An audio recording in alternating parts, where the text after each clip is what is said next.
लाईनसाठी, उद्याच्या येणाऱ्या गटर लाईनसाठी ज्या मोठ्या योजना येणार आहेत त्या योजनेच्या माध्यमातून आपल्याला जाफराबाद शहराला खऱ्या अर्थाने पुढे नेण्याचा गाव हा या जाफराबाद शहराचा इतिहास हा कोरला गेला आहे।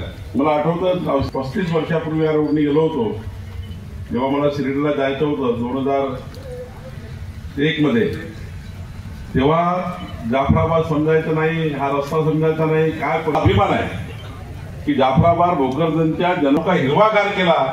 मी आज मिरचीचं जे उत्पन्न या ठिकाणी बघितलं की इतकं मोठं काम होऊ शकतं। आमचे शेतकरी बांधव ज्या पद्धतीने मेहनत करताय जाफराबाद आणि भोकरदन तालुक्यामध्ये आणि या जिल्ह्यामध्ये हरित क्रांती सारखा एक मोठं एक केंद्र या ठिकाणी तयार झाल्याच्या शेतकऱ्याला नतमस्तक होतो की आपण जाफराबादचा चेहरा या ठिकाणी बदलण्याचं काम रावसाहेबजी आपण या ठिकाणी केलं।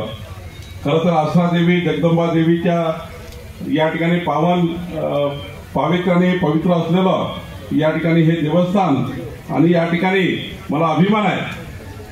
खरंच काळेसाहेब या ठिकाणी मला अभिमानाने सांगायचं आहे, आमचा संतोष दानवे असा कोहिनूर हिरा आहे की कोहिनूर हिरा नेहमी म्हणतो मी, कारण मी विधानमंडळामध्ये 2004 पासून आहे।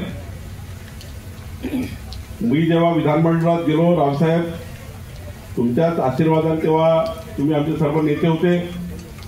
मी विधिमंडळात गेल्यावर विधिमंडळाची गोल इमारत, या इमारतीला विधिमंडळात शेवटी जेव्हा विधिमंडळ खासदारांना आपल्या 20-25 लाख जनतेची वकिली संसदेमध्ये करावं लागतं आणि मायबाप सरकारसमोर जेव्हा प्रश्न आपला आमदार मांडतो, खासदार मांडतो दिल्लीमध्ये, तेव्हा सरकार जे मंत्री आहे तर मला सभागृहामध्ये उत्तर द्यावं लागतं आणि मग सभागृहात दिलेलं उत्तर विधानमंडळात केलेली घोषणा, ही घोषणा मंत्रालयाच्या 7 मजल्याच्या इमारतीमधनं त्या ठिकाणी लागणारे, त्या ठिकाणी मग पिण्याच्या पाण्याचे पैसे असतील, रस्ते असेल, वीज असेल, जे जे त्यांच्या मतदारसंघात जनतेच्या विकासाचे प्रश्न असतील त्या प्रश्नाचे